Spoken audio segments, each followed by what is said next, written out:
This is A Different Perspective with Kevin Randle. A retired U.S. Lieutenant Colonel, Kevin Randle has been studying UFOs for nearly 50 years. Kevin has investigated some of the most famous UFO cases in the world and has been consulted for dozens of documentaries about UFOs. Considered one of the leading experts into the Roswell UFO crash of 1947, Kevin has written more than 25 books about UFOs, including the recently published Roswell in the 21st Century. Now, here is the host of A Different Perspective, Kevin Randle. And welcome to this edition of A Different Perspective. I'm Kevin Randle. We'll be talking to Jennifer Stein in just a moment. I want to set a little bit of this up. A couple of weeks ago, I had on Mike Rogers, who gave me one perspective on the Travis Walton case and a suggestion that by what Rogers, that it may have been a hoax, it may not have been a hoax. He was all over the board.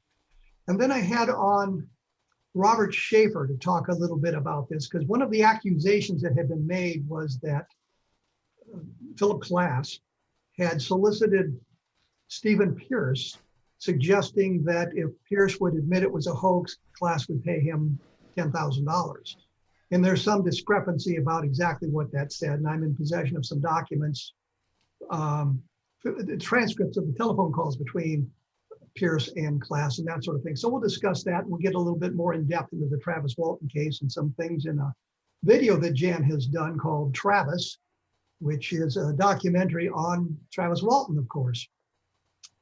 So I will tell you that the guest is Jennifer Stein.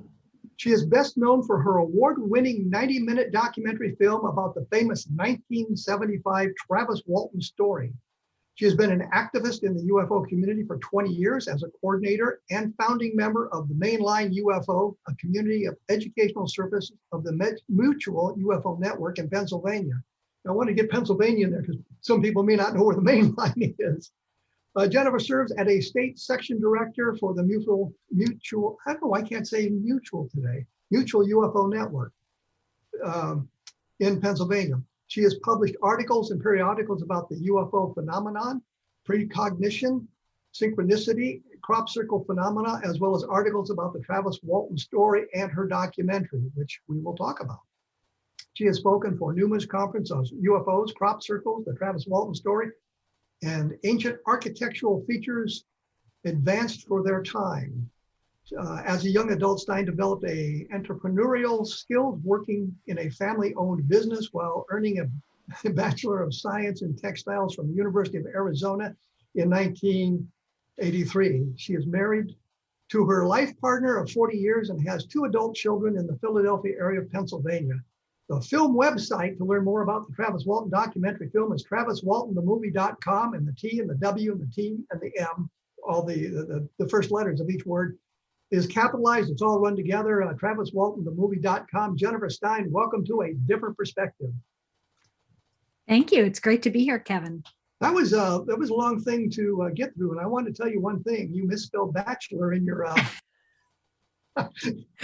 in your bio. Dyslexic Jen, yeah. In fact, when I was there, the dean wanted me to stay on and do a graduate program, and she tested me for dyslexia, and she said, "Do you know you have it?" I said, "I've never even heard of it, and I still can't spell it." I am mildly dyslexic myself, but I ignore that because I can't. Let's get right into it. For those of you who may not be overly familiar with the Travis Walton case, I will put a link on my blog to my interview with Mike Rogers. In the first hour of that interview, he goes through the Walton experience from his perspective, so you can get a good idea of what happened there. And what is the point of contention right at this moment here, and we'll get to that, is this claim that Philip Klass had tried to convince one of the people on the crew with Walton to tell everybody it was a hoax, and he would pay him $10,000. And there's some documentation about that. You and I have talked about that a little bit before. We talked a couple of weeks ago about that with Peter Robbins, as a matter of fact. reading over the transcript carefully, and I don't really want to prejudice anybody because I'm going to put the documents up on my blog so they can read them themselves and determine whether or not class actually solicited the admission from Pierce. But what is your take on all of that? I believe that he did try to solicit Steve Pierce. And through reading through the transcripts, which I sent you, it becomes clear to me that class, I mean, this is one of like, there's shelves and shelves of Philip Klass archives that you can go through. Like there's so many foot, you can call up, and they have various sections they discuss. And this is just one of them that I came across in the last, 2 weeks. I've had them in my files for years, but I haven't always read them all. But it appears from my reading of this, that's why I sent it to you to ask you what your opinion was. It appears to me that they're rehashing something they had discussed before in this conversation that Klass recorded, because he recorded most of his conversations with permission from the people he was, interviewing over the phone, because he wanted to make sure, as he claimed, that he got it right. So interestingly enough, when I was there reading these archives, I was there with Stanton Friedman and Kathleen Martin. They came and stayed with me because I live in Philadelphia, and the American Philosophical Society, which has Klass's files, is in Philly. And I would hear Kathy and Stanton talking, and they would say, isn't it interesting that in this particular sentence, he writes in parentheses, indescript, which means he couldn't make out what the person was saying. So there's this comment that Steve makes in these transcripts that says, it's they think you were messing with me, or you were indescript with me. And I think that he was suggesting that they had agreed already on Klass offering him $10,000. Now, Klass had an open a comment all the time he would publish in his periodical he wrote for Air, what was it called? Air and Space Weekly. Aviation Week and Space Technology. Thank you. Or as we called it in the military, Aviation Leak. Yeah, Aviation Leak. Yes, because he was known for leaking some stuff too. That's right. Well, not just him, but the whole magazine. Yes. But we digress. That's right. So in this magazine, he often stated he would offer $10,000 to anybody who could provide him, a physical part of a UFO craft. If you can give him physical evidence, he would offer you $10,000. Well, I think what he was saying there was, if you could provide definite evidence, regardless of the nature of that evidence, that there was extraterrestrial visitation, he would pay $10,000.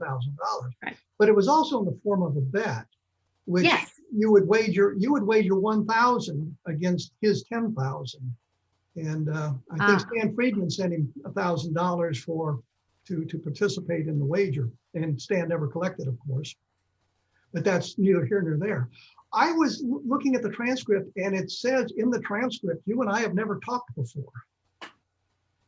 And in the very first conversation there. Yes. Suggesting that they had not talked before about any of this stuff, which suggests that it's something that arose from others suggesting that. And I think they blame Mike Rogers specifically for kind of putting that out into the public arena, that Philip Klass had tried to get Steve Pierce to confess the hoax for $10,000. Yeah, did I send you the page of Klass's notes about his conversations with Jim Click and Sank Flake?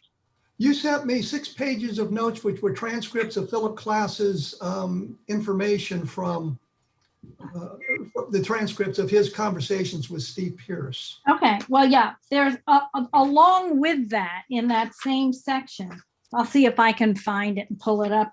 There's this interesting conversation, or there's notes from telephone conversations that he's had with Sam Flake and this other police officer named Jim Click. And apparently Jim Click was pretty good family friends with the Pierce family and knew them for a long time. And in those transcripts, it talks about pressure Pardon me? to put pressure on. There's discussions about how they would like to see him put pressure on Steve Pierce. So there's an insinuation that this offer or this bribe first came to Steve through Jim Click and Sam Flake. That's what I kind of take from my read on it. But, you know, it's like we're digging through archives trying to get clarity on it. Now, granted, when I interviewed, I think you've watched my film, when I interviewed Steve Pierce, he clearly said yes to my question that he was offered a bribe from Philip Klass. And Travis tells me that too. Travis said that he learned once Steve moved to Texas, Phil Klass actually flew out there, tracked him down, even though he was operating under a different name. He was using his middle name, Jeff. Klass tracked him down, took him out to dinner, and offered him a bribe. And this was already like 3 or 4 years after the event. Steve'd gone off and joined the military and then came back and moved to Texas with his wife, Denise. So there's sort of like a trail of this happening again and again and again. I don't think it was one single time. His Klass wanted to see this story buried. Well, of course, because that was his modus operandi. He was anti-UFO, and there could be no alien visitation. Ergo, anything that suggested otherwise must be wrong. Right. But I think from the transcripts, just from the transcripts that the conversations that we have between Klass and Pierce, it's suggestive that they had not communicated prior to that conversation, and that the information came from Mike Rogers. I think maybe Travis put it in his book, Fire in the Sky, as well. But Pierce denies it, I think, categorically in that in those conversations, that there was no real discussion of a bribe. You admit the thing was a hoax, and we will pay you $10,000 if you go through the transcripts carefully. And I didn't really want to get into that too deep, because I want the people who visit the blog to read the transcripts themselves without our bias showing through. But I guess your bias is coming through as clear as mine. So, well, you know, I just know people who had long relationships with Philip Klass, as you did yourself. You knew him and had dinner with him many times. And he would often change or turn things or deny things or record conversations and then change them. He seemed to do that for years. I've read years and years of transcripts he had with Mike Rogers. And I actually developed a huge amount of respect for Mike unraveling the misconceptions that Phil was trying to catch him in. And it's exhausting to read some of these letters because they go on for literally a decade. And he tried to pin him down on, you know, some malpractice with him with the Forestry Service. He believed that Mike had, undermined the Forestry Service or had committed a crime, and he was still being paid by the Forestry Service for not completing on a project. And none of that really ever panned out. Klass could never prove it. And Phil Klass would lead to conclusions. But on the other side of the coin, when we look at maybe Stan Friedman, we see him doing the same thing, going in the opposite direction. Maybe, yeah. I think there's a push and pull that goes on, and maybe to a certain extent, Kevin, I think that helps refine and bring out the real true stories. I think that if, like, Phil hadn't gone after this crew for decades, claiming that their polygraphs weren't, valid, they wouldn't have taken so many darn polygraphs. It just would have gone, by the wayside. But because he accused them for decades of not really passing polygraphs, which they actually really did, it ended up that, like, Travis, I think, has taken 6 polygraphs now. So it's kind of absurd, but it helps refine the details. When the details are brought up for skeptical review, then the facts can really be gone through in detail. And I think that ends up really, in the long run, bringing the significance of these stories to the forefront. I certainly think that's true in the Walton case. Well, we're going to have to take a break here. When we come back, I want to ask you about some of the things in the movie Travis, which is the documentary you did with Travis Walton and a whole bunch of other people, which is kind of interesting.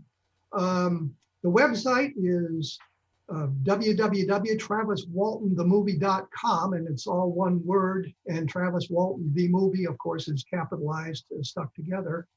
And you have a virtual conference coming up on November 6th at the observationdk.com. We'll talk about that a little bit later when we come back. My latest book is UFOs in the Deep State, which gives you a different perspective on why the cover-up persists till today. We will be back right after this with Gene Stein, so please stick around.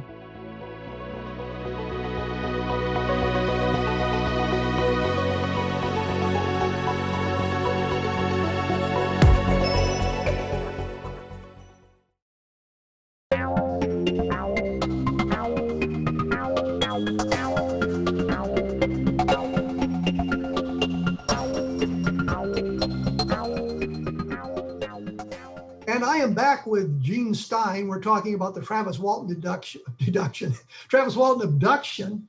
I'm getting ahead of myself here. And what's going on in the background, which is kind of interesting, is Jen tells me she's texting with Steve Pierce, asking him specifically whether or not there was a bribe made. Jen, go ahead, run with this now. Where are we in the texting?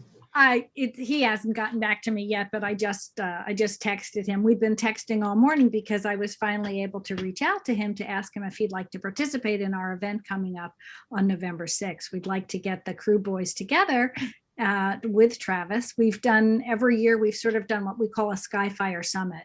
We've done them first in Heber, Arizona in 2014 and 2015. We did some on the West Coast and some on the East Coast. We had some screenings of the documentary. So when I made the documentary, Travis, the true story of Travis Walton, I said to him, look, this is your film. You're one of the producers on it with me. You can screen this film anytime, anywhere, and you should be doing it every year on the anniversary of your event because it helps bring people into awareness about this story. And frankly, I think that the precipice we sit on as human beings, recognizing that we are probably not alone in the universe, and we know a lot more about that now scientifically than we did in 1975. And when you really begin to grab a hold of that consciously, it's a huge conscious shift for humanity. And while we need to be careful and we need to be skeptical and we need to be, level-headed about this, it's a huge emancipation for humanity to realize, wow, there might be intelligent beings out there. The government's admitted, right, Kevin, that there are intelligent craft that outmaneuver us, certainly as of June. No, they haven't admitted that. They have said that the videos taken by the Navy are legitimate videos taken by Navy fighter pilots, but they have not said they show extraterrestrial craft. They have not come out. What they have said, to be clear, is they could be a threat because they operate with technology we don't have, and they outmaneuver. They outmaneuver us. They appear intelligent. They don't say they're operated by intelligent beings. They say the craft appear intelligent. So we're not talking about ETs. We're only talking about craft. Well, but the thing is, we go back to 1947 and we have the Twining letter, which is basically saying the same thing, and we need to do that. Now we're 70 years down the road, and we haven't moved an inch off that point. We're not much further along. But what I wanted to talk about, let's talk a little bit about the movie Travis, which you interview, I guess, the surviving members of the crew. I think 2 of them have passed away since the events took place. Mike Rogers is in it, and Steve Pierce is in it, and of course Travis Walton is in it. But one of the people that was in it that kind of bothered me was Jim Harder. Well, he's long gone. We weren't able to interview him, but we bring up that he did do a regression on Travis. But are you familiar with Harder's background? A little bit, yeah. He's an engineering guy out of, I think, Cal State or Berkeley. Well, what bothered me about that, I worked with him in the mid-1970s on an abduction case. And at the time, I was very, very young and very impressionable and thought this guy knows what he's doing. But now going back and reviewing the transcripts and reviewing what took place, I could see the way he was manipulating the situation to get the answers he wanted. While that may not have appeared during the hypnotic regression sessions. Between those sessions, he would be talking to the witness, the abductee, suggesting things. Harder told me that his job was to validate the Barney and Betty Hill case. It wasn't to do scientific research into what's going on. It was to validate the Barney and Betty Hill case, which is not a very scientific point of view. But what I caught him doing, what I realized he was doing years later, was between the sessions, he would say things to the witness.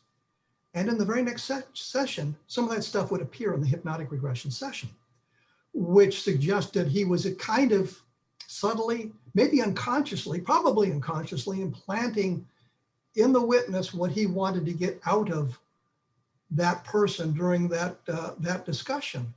And so I looked at other things that he had done, and there seemed to be a lack of good scientific methodology in what he was doing. He was looking for specific things and was manipulating the situation to get those sorts of things. Well, you may well be right, Kevin. I wasn't, of course, there, and it wasn't in any way my decision to bring him in. It was the psychologists or psychiatrists, actually, Gene and Beryl Rosenbaum, who were recommended by APRO, and the National Enquirer agreed and flew them in, I think, from Denver. And then they recommended someone they knew who had some experience with hypnotic regression, because not that many people were specifically trained in that. And as I understand what James did, he only had one session with Travis. He didn't have multiple sessions with him. And what he did is he tried to get him into more what I would call a relaxed state of meditation, or a more relaxed state where he could discuss it with controlling his breathing and not having a panic attack. Because every time he tried to talk about it with his brother and with other people, he would just go into a catatonic, state of panic, and he had difficulty breathing, and he was totally freaked out by what had happened to him. And it was really more like post-traumatic stress he was under. And in order to get him relaxed enough to just describe what had happened, that's why he was regressed. And as I understand it, Gene and Beryl were right there in the room when they did it, and it was recorded.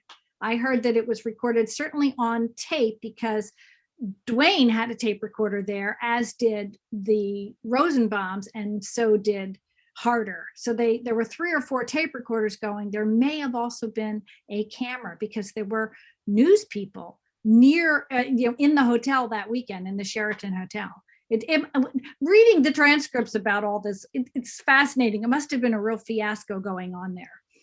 Well, I think my point is, though, not specifically directed at the Walton regression, but the methodology that Harder used in the past when I was working with him.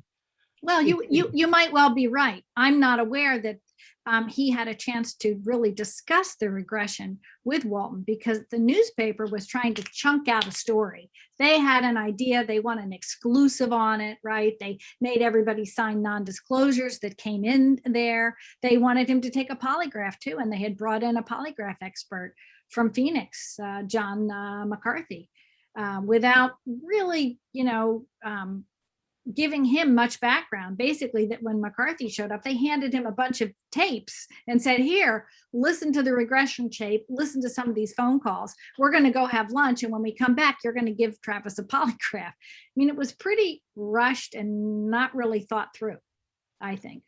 Yeah, but I think we're kind of talking at this divergent points here. Okay, sorry. Which is simply, I'm not criticizing the way it was done with Walton. I am merely suggesting that Harder had an agenda, and that his agenda is shown in the work that he did. So it's not a real scientifically done regressions. When I worked with him, we had, I think, 4 or 5 sessions with the witness over a period of several days. And Harder was always saying, well, I'm trying to get the person to relax, to provide these memories properly to us. But what I see now, and looking back on that, and with what I've learned since then by studying psychology and some other things, that it was Harder manipulating the situation. As I say, once again, I'm not sure that he was doing it purposefully or consciously. but he thought it was the scientific way of doing it, and it really wasn't. It was providing information to the witness prior to any real interview or interrogation of the witness. And I know Stan did the same thing. He would find a witness and send him a whole bunch of documentation and everything about UFOs and that sort of thing before he had ever really interviewed them. And we always thought, and I say we, a number of us, had always wondered about the validity of that, providing that sort of information prior to the first of the conversations. I have no objection to supplying that information later on, but I see it as sort of contaminating your source before you even get to that point.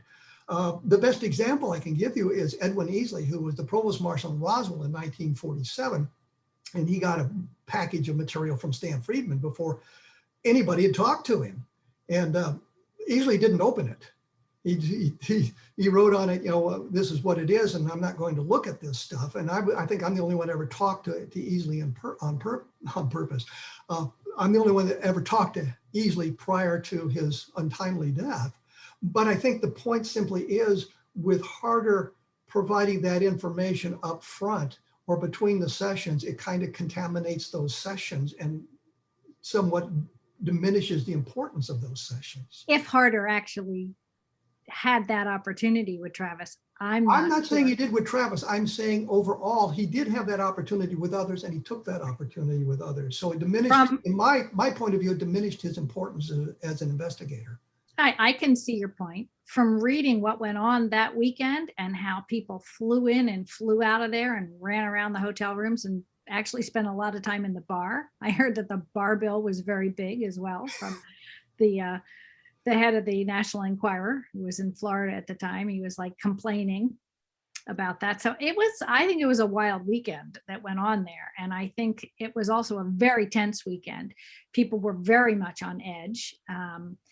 And I doubt Harder had the opportunity to discuss anything with Travis. And I think the important thing about Travis's regression to remember and understand, Kevin, is he had complete recall when he woke up on the side of the road outside of Heber. He woke up, he kind of came to, he saw a light around him. He thought it was possibly a street lamp, right? And he looked up and saw this craft above him, which then the light closed up, went up into the bottom of the craft, and the craft took off and then just left him on the side of the road. And so he thought it was the same day that he had been hit by this beam. He thought it was the same evening. He didn't realize he had a 5-day growth of beard yet. He was freaked out, shaking, frightened, but he had recall of what he had experienced. It wasn't like he had needed some kind of regression or hypnosis. It was all right there. And when his brother Dwayne picked him up out of that phone booth in Heber, he completely, jumped away from him at first because he was still in such post-traumatic stress. He had passed out in the phone booth after he'd made a phone call. And he actually didn't call Dwayne. He called Grant and his sister, Grant Neft, I think his name is, who lived not far from Heber, because Travis knew where he was and he knew that they lived the closest. All these towns up there are 35, 40 minutes from each other.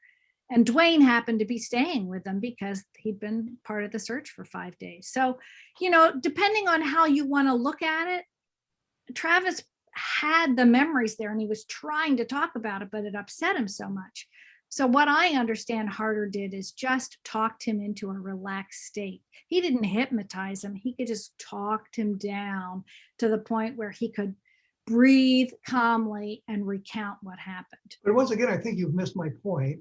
It's okay. No, I don't think I missed your point. Which is not other programs he had done, other regressions that Harder had done. He led people in different directions. Yes, and I'm not criticizing the Walton story from that point of view or anything that Harder may have said about it. I'm merely suggesting that Harder's methodology was not as scientific as it could have been. And I think he was trained as an engineer as opposed to a scientist.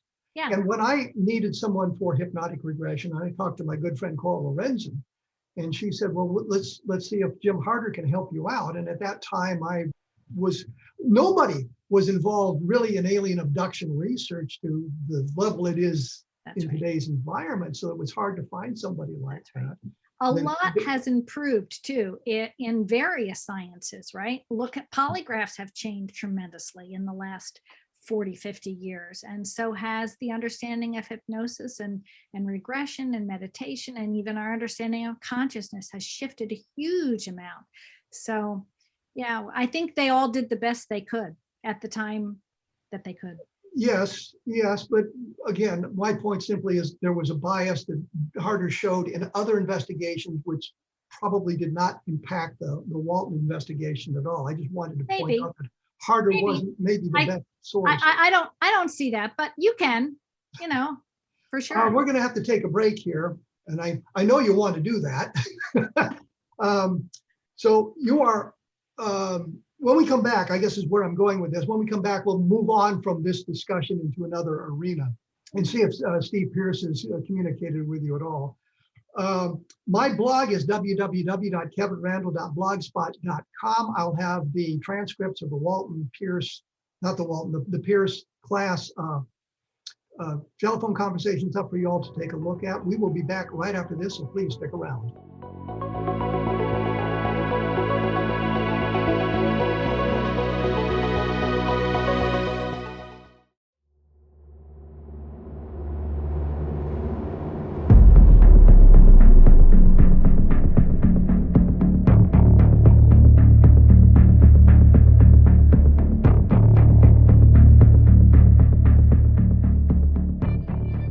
I am back with Jennifer Stein.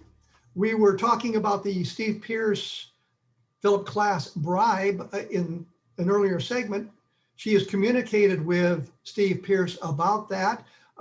What did you text him, and what did he text back? I just asked him, I said, can you confirm again for me that Philip Klass offered you a bribe? And he texted back, Travis can confirm that. And then he said, find the cop, Jim Click. Travis found him, and it was all true. So I know that Travis had follow-up with some of the police in the area. We actually had follow-up with Marlon Gillespie. We interviewed him, and I also interviewed Deputy Ellison too, Chuck Ellison, for the film that we did. But Steve offered quite clearly when we did the documentary, when I filmed him in 2014 in front of the Holbrook prison, or it's now a museum, but at that point it was the prison and the county seat for the jailhouse there. He told me right off that Philip had offered him a bribe. So let's recap here, because I think I understand where we're going here. We have a transcript from Philip Klass with Steve Pierce. In the transcript, it sounds as if Steve Pierce and Philip Klass have never spoken to one another, which could be true. And in the conversation, it doesn't really talk about a bribe coming in. They talk about the $10,000 at some point and Mike Rogers' reaction to it and that sort of thing. What we're suggesting now, or what you're suggesting now, is that Philip Klass didn't offer the bribe directly to Steve Pierce, but suggested Click, I forget his first name. Jim Click. Jim Click.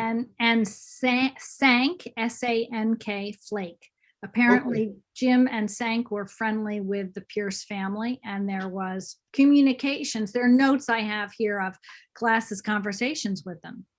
So Klass didn't offer the bribe directly to Pierce in the beginning. It came through the police officers as a way of applying pressure to Steve Pierce to talk about the whole thing being a hoax. As from Steve, he says, the cop came to my door and tell me that Philip said he'd give me $10,000. That was the first time I'd ever heard the name. I mean, I guess that's Philip Klass. That's what he means. Well, to be fair, I did a long blog posting because I had said at some point that Phil Klass had a habit of attempting to intimidate people, or in today's world, it would be cancel them. And some of the skeptics objected to that. And I said, well, I've got any number of instances where that happened. And they said, provide us with 5. So I did. So this is a long blog posting about the people who had communications with Philip Klass. James McDonald, the atmospheric physicist, had trouble with class, and class got his Navy contracts canceled because while McDonald was in Australia doing work for the Navy, he also used his off time to investigate UFOs, and class made it look as if he was using Navy funds to investigate UFOs. And I will say right up front, I was at a Defense Intelligence Agency school in Washington, D.C., and many, many years ago now. And while there, I used that opportunity to go to the National Archives where the Project Blue Book films were, files were held, to review the microfilms. So you could say, well, I was using the Air Force money to investigate UFOs, which I really wasn't. It was after class time, we were on free time. So I was there because of the Air Force, but I wasn't using Air Force time to investigate the UFOs.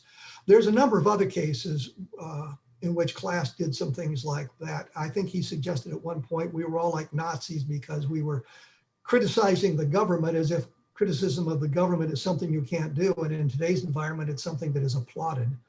And rightly so. I think that our whole society should be questioning what the government does if we don't like it.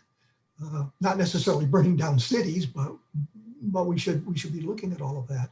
So I think that when you look at this whole thing, if you take a look at the transcripts, I think when you read the transcripts coming into them cold, you get the impression that Class and Pierce had never spoken to one another, which may be true, probably is true, but it doesn't mean there wasn't communication of some sort flowing from Class to Pierce.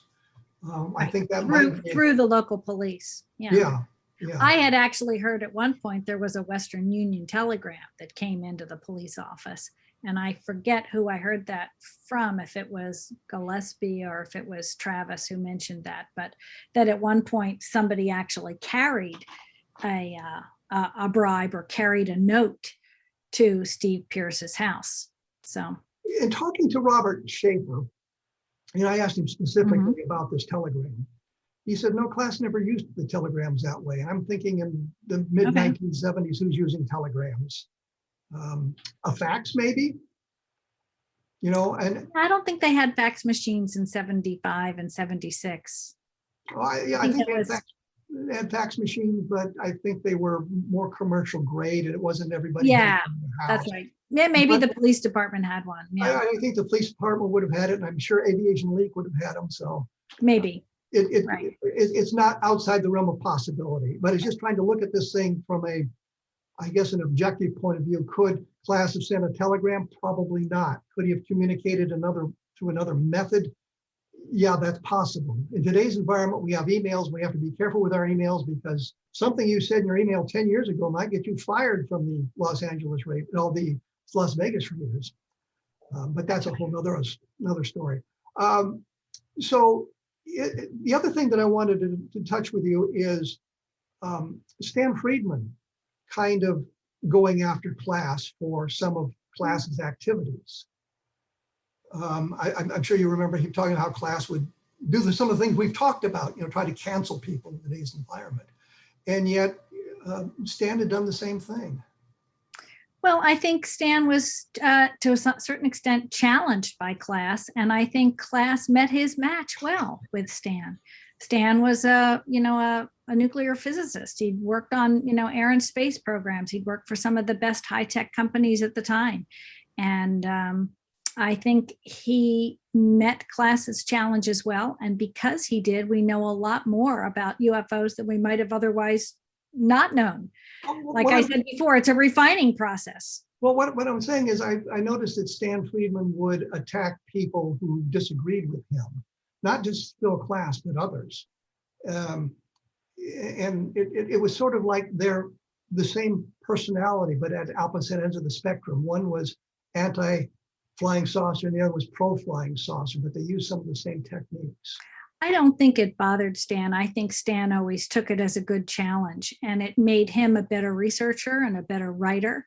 And it made him appreciate digging into archives and finding stuff he never even expected to find.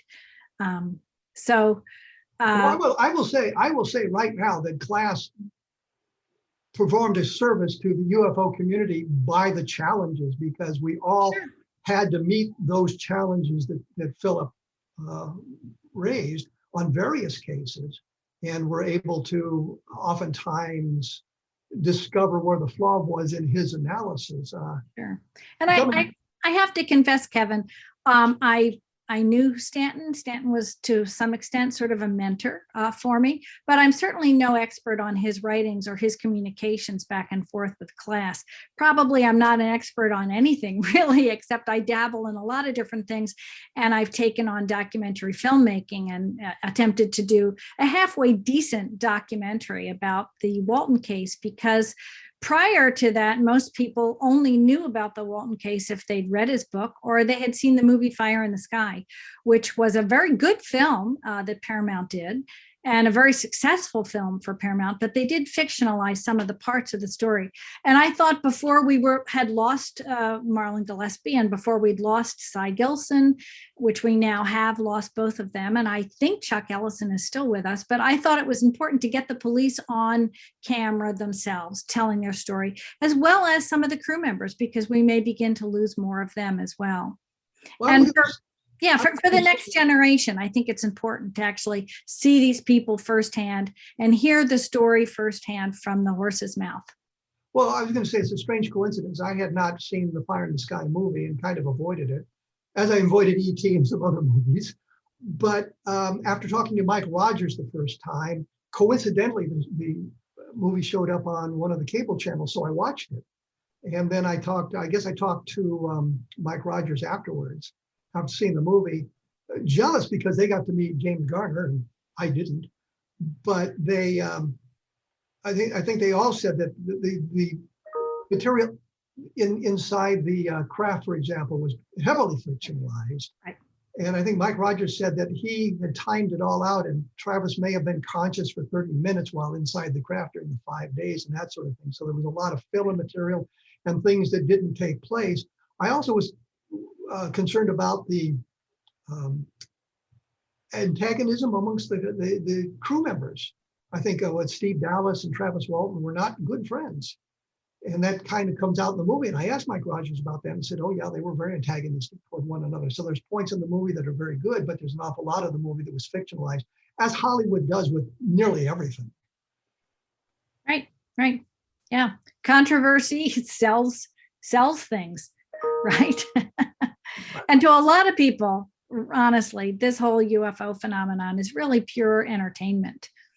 It's few people take it very seriously. I think only unless you've actually seen a craft yourself and had the unnerving experience of wondering whether or not you're losing your mind, do you bother to really take it seriously. It's like anything, like you don't take the risk of cancer seriously until you have it, or you don't take the risk of driving seriously until you have a serious accident, or breaking a bone. Once you have a life experience, you have a different taste for that in your life. Well, the thing that bothers me is too many people seem to get their information out of the movies. Yes. I think when they do a docudrama or they do a historical piece that it's accurate.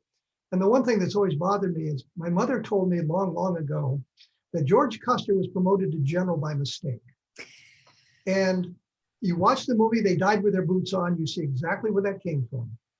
And if you read the history, you find out, no, almost everybody that was a graduate of West Point in that time frame, a legitimate regular Army officer during the Civil War, ended up as a general officer, simply because they were creating so many militias, state militias, or state units from that time, that they wanted the regular officers in charge of them. So the point simply is that if you watch a movie about something, you get an idea what's going on, but then you have to do additional research if you're interested in it to find out what liberties the movie makers took with that film. And I think that's the difference between a documentary, where you're talking to the people and you have an agenda of getting it down right. For the most part, I'm looking at your documentary, and I understand that's exactly where you were going. But some documentaries, the producers and the directors have an agenda, and it comes through. They're either to destroy UFOs or they're completely biased toward UFOs, and they don't get a good, unbiased, objective look at the case. Right. Right. And I'm not a documentary expert. I'm I'm really just as curious as everyone else. But I thought the time had come, and come running up to the 40th anniversary of Travis's event, I thought, why not do this? I actually had dinner. I'll tell you if you'd like to know how the whole documentary came about. Let's hold off on that for just a moment, because I'm going to have to take a break. Okay. And I wanted to talk a little bit about this Ryan Gordon guy. Okay. Who people have said, why don't you get him on your show? And I've emailed him a number of times and gotten responses from him. And there's a discussion that he said that he couldn't come on the program because of the agreements he had with Travis Walton. We should take a look at that when we come back. Before we go away, I'd like to mention once again, my latest book is UFOs in the Deep State. I think it's particularly appropriate today because we have a lot of talk about the shadow governments, or how the bureaucrats are not beholden to an administration, but they go from administration to administration to administration. They hold an awful lot of power. And I think in the UFOs in the Deep State, we examine that a little bit, and we understand why in today's environment, with as sophisticated as we now are, we still have this pressure to keep UFOs in the background. So I will return with Jennifer Stein right after this, so please stick around.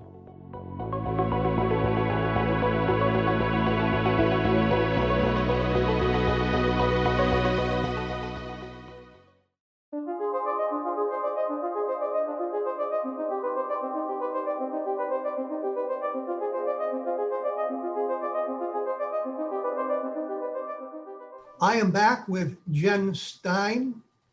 We've been talking about the Travis Walton case. We've been kind of all over the board, I think.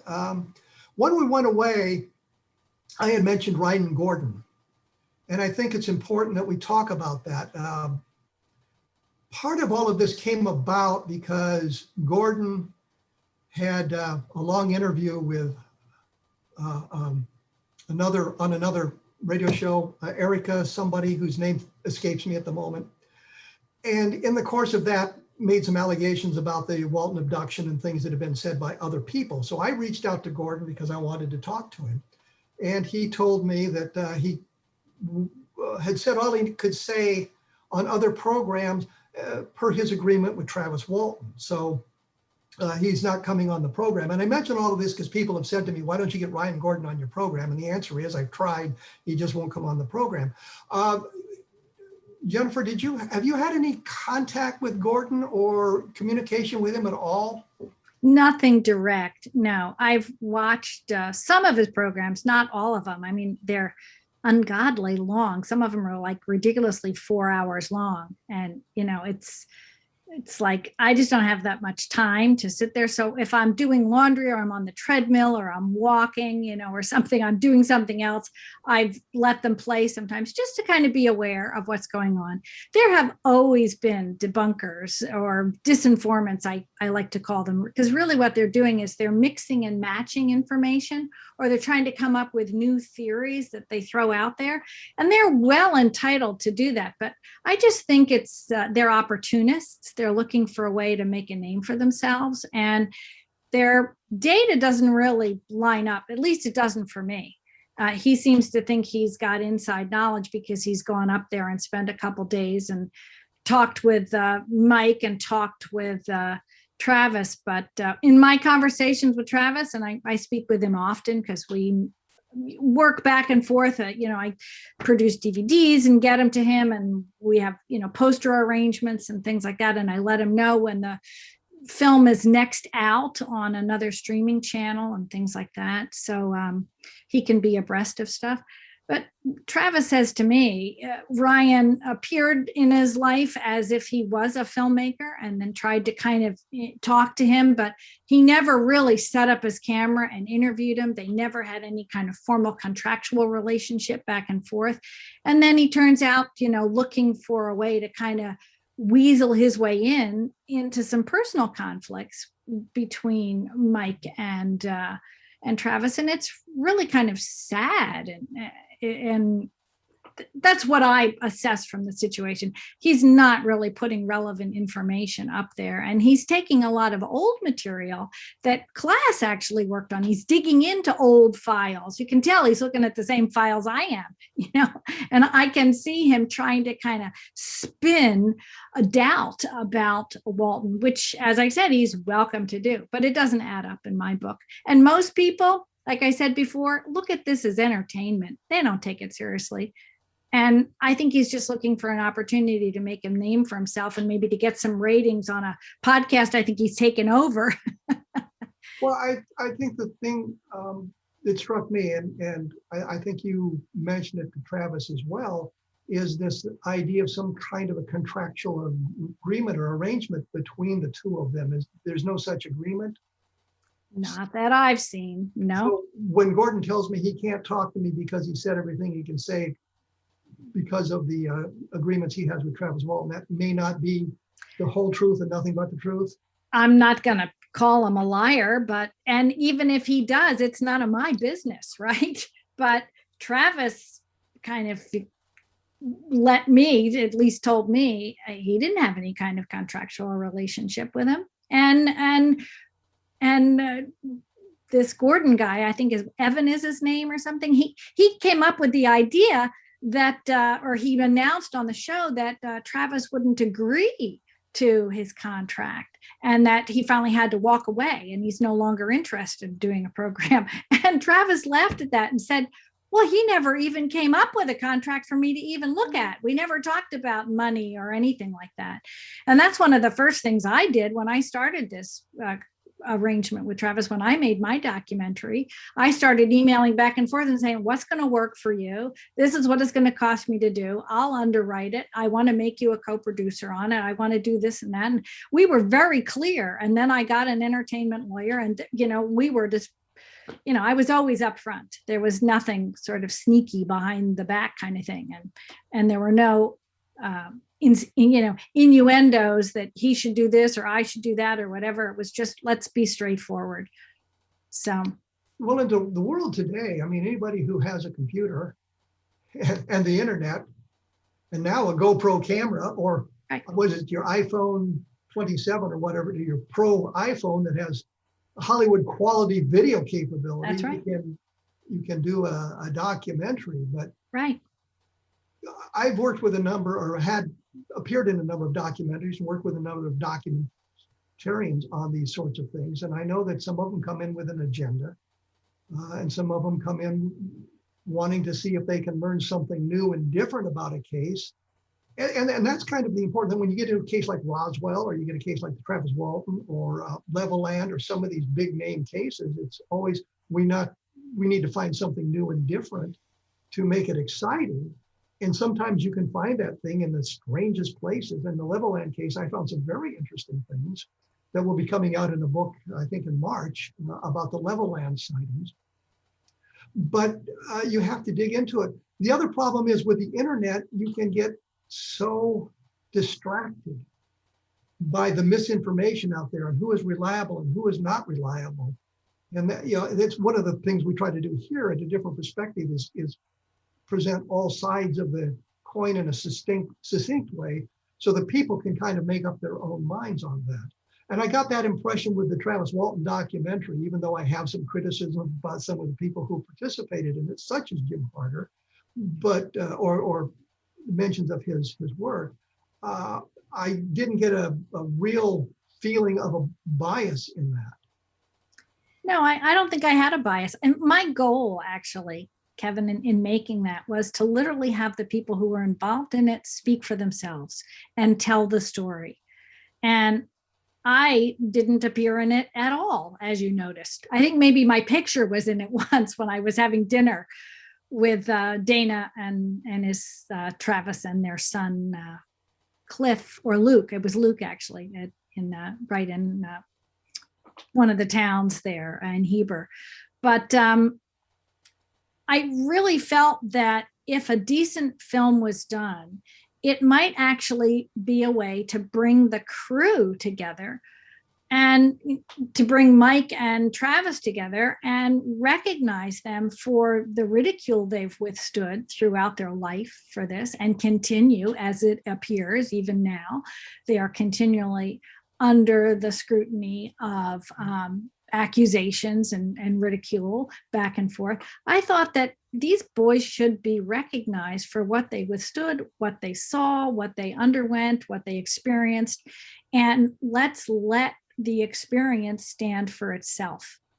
And that's basically what I did. I brought them all back to the forest, those that I could, and said, what was your experience like?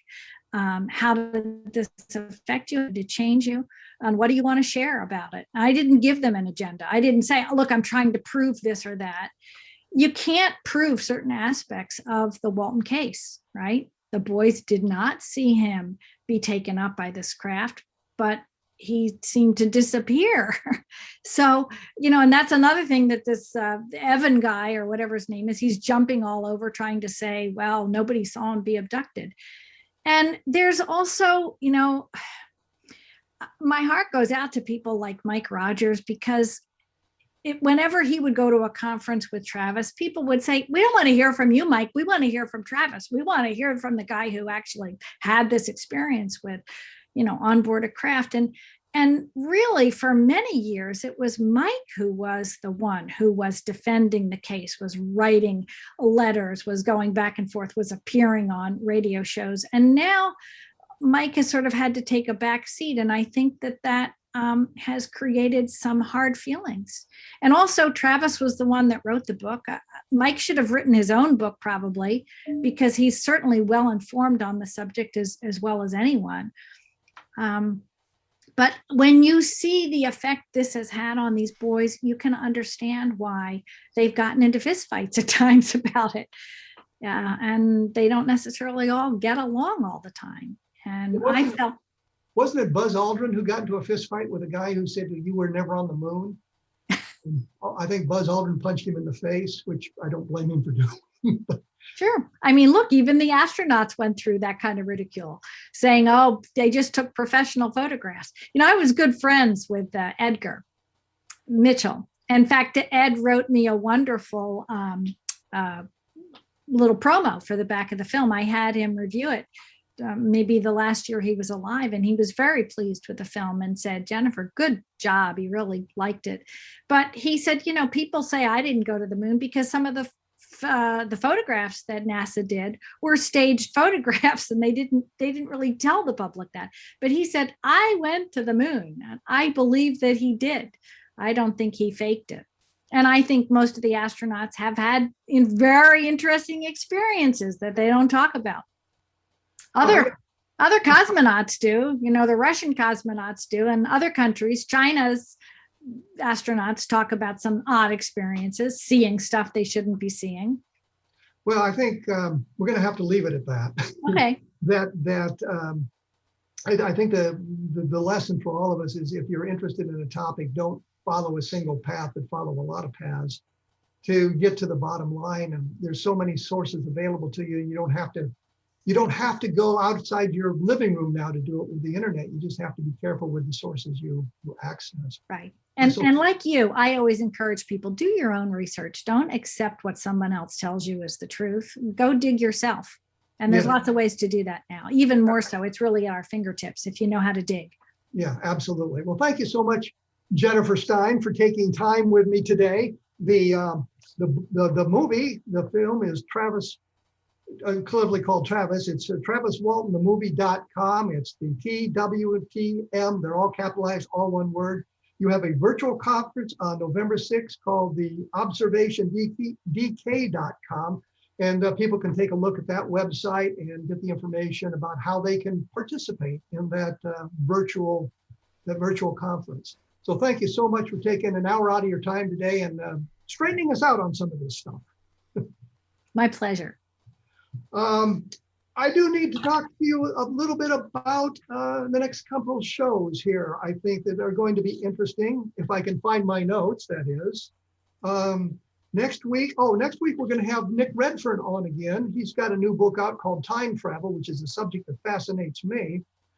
I've done a number of books about time travel, but they're all science fiction, starting with Remember the Alamo, where oil company sends a squad of mercenaries back to the Alamo in 1836 so the Texans can win the Battle of the Alamo, and Matamoros becomes part of the United States at that time. And it spun off into a series where they ended up at the Little Bighorn and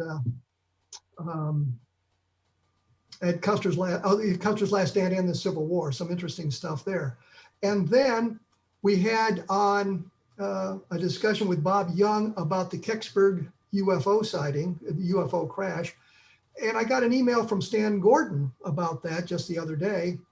And I invited Gordon on to give his point of view. So I'll have Stan Gordon coming on to kind of talk about the Kecksburg and the investigation that he began basically on the night that the whole thing happened, and the witnesses that he uncovered, the people he saw. We can talk about the woman, I think her name was Kalp, whose family was involved. We can talk about, I think it's John Murphy, who was a reporter that was on the scene that night, and we get the perspective from Stan Gordon, who spent a lot of time investigating it. And I said that at the time, I felt a little bit bad about saying that I wasn't a big fan of this UFO crash anymore because some of the things that have come out since then. But we'll have Stan Gordon on as well. And if you get a chance, take a look at Roswell in the 21st century to get a different perspective on that, and Encounter in the Desert, which is the Lonnie Zamora sighting. And I think there's some good information that pops up on there. I will tell you there are other fine programs that you can pick up on the paranormal found at xzbn.net. So take a look at the listings there. And you have been watching A Different Perspective on the X Zone Broadcast Network. And I'll be back in about 167 hours with more incredible information. So thanks for tuning in.